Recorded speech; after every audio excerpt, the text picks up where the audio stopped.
The day the sky burned, the morning the riders came, the horizon glowed with dust and fire. Anna Whitfield clutched her mother's cross as the wind carried screams. Through the Texas plains, the Comanche raiders swept through like a living storm, fierce, swift, and silent but for the thunder of hooves. When it was over, her home lay in ruins, her father dead, and Anna, trembling, was taken among the captives. The world she knew vanished behind her as the warriors rode west, toward the wild lands where law and language were strange. Fear carved its home in her heart, yet something deeper, pride or faith, refused to break.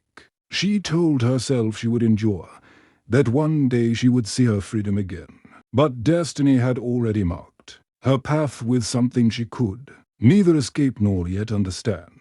The warrior with quiet eyes. The young warrior who rode beside her was unlike the others. His name was Tahe, the son of the Comanche chief. His gaze calm where others burned with defiance. He spoke little, yet when the tribe stopped to rest, he gave her water, his gestures more respectful than she expected. Among the people, he carried the weight of leadership, and though his hands were roughened by war, his eyes held the stillness of a man who saw more than he spoke. Anna could not understand his tongue, but when their eyes met, there was a strange recognition, not of comfort, but of challenge. She despised him for what he represented, yet sensed that his silence hid questions of his own. In that foreign wilderness, both captor and captive began the long journey toward something neither could yet name, the marriage of peace. Weeks passed before the tribe gathered at the great river encampment. The elders spoke of peace, a fragile truce to end bloodshed between the Comanche and the settlers. Anna's fate became the symbol of that peace. She was to be given to Tahe as his wife. The announcement struck her like a thunderclap. Her mind rebelled.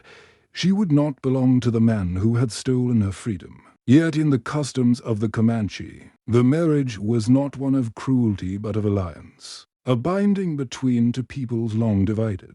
When Tahe approached her that night, he did not touch her. He simply said, in slow English learned from traders, "No harm, only peace."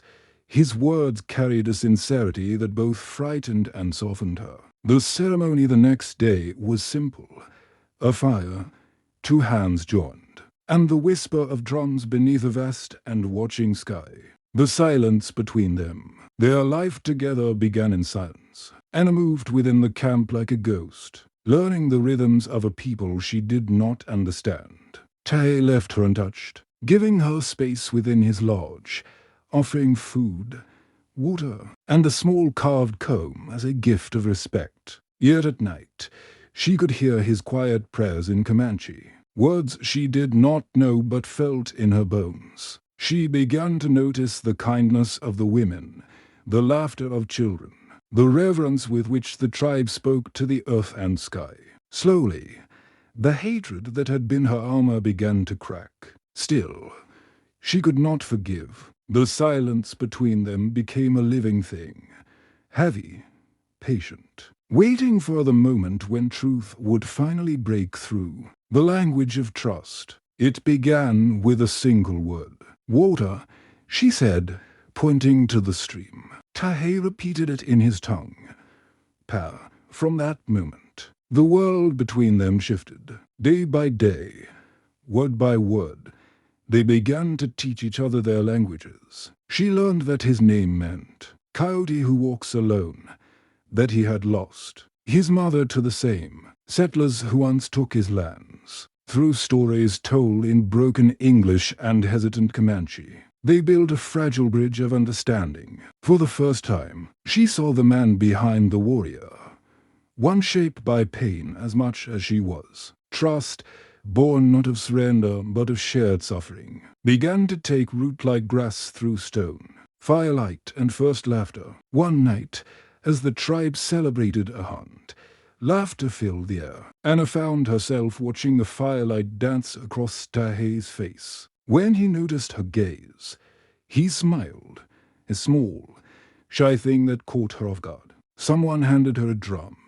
and though she shook her head, the women urged her to join. Awkwardly, she followed the rhythm, her laughter surprising even herself. Across the fire, Tae's eyes softened, pride and affection mingling in the glow. That night, she realized that her heart, long frozen in grief, had begun to thaw. The warmth between them was not born of force, but of something deeper, something that frightened her more than captivity itself, the possibility of love. The test of loyalty, the peace that bound them, was fragile. When a band of settlers attacked a nearby Comanche hunting party, war threatened again. Anna heard the cries for vengeance and the drums of preparation. Torn between two worlds, she feared Tae would ride to his death. But he refused. "If I kill again," he said, "peace dies. You die." His choice angered the warriors, but revealed to her the depth of his transformation. He was no longer the man who had taken her. He was a man willing to sacrifice honor for compassion. When he stood before his father and defied the call to war, Anna stepped forward, speaking in broken Comanche. "He fights for peace, for both our people." Her voice trembled, but her words carried across the circle like an arrow of truth. The storm and the saving. One night, a storm tore across the plains. Lightning split the sky, and the river swelled in fury. Anna, fetching water, slipped and was swept away by the current. When she awoke, it was to the warmth of Tae's arms pulling her from the flood. His hands shook as he held her close, his voice breaking as he whispered her name again and again. That was the night their walls finally broke. She saw in his eyes not the face of a captor but of a man who would give his life for hers. The bond between them, once forged by fate, was now sealed by choice. When she reached for his hand, it was no longer as prisoner and warrior, but as two souls who had found each other through the storm. The heart learns to forgive. Seasons passed, and the plains turned golden.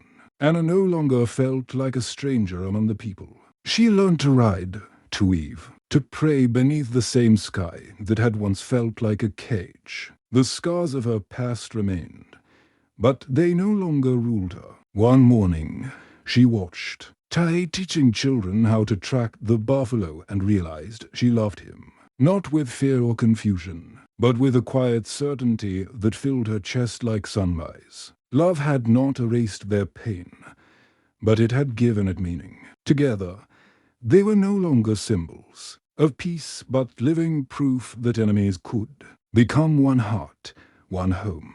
The legend of two worlds. Years later, when travelers crossed the plains, they told of a white woman who rode beside a Comanche chief, fierce, proud, and radiant as dawn. They said she spoke both tongues, that her laughter carried across the wind, and that the tribe called her woman between worlds. Round the fire, the elders whispered that their union had changed the course of many hearts, that from fear had come understanding, and from captivity, love. And though the wind would one day scatter their bones across the endless plains, their story remained, a tale of how two broken souls healed a land with the oldest magic of all, forgiveness and desire that asked for nothing but truth.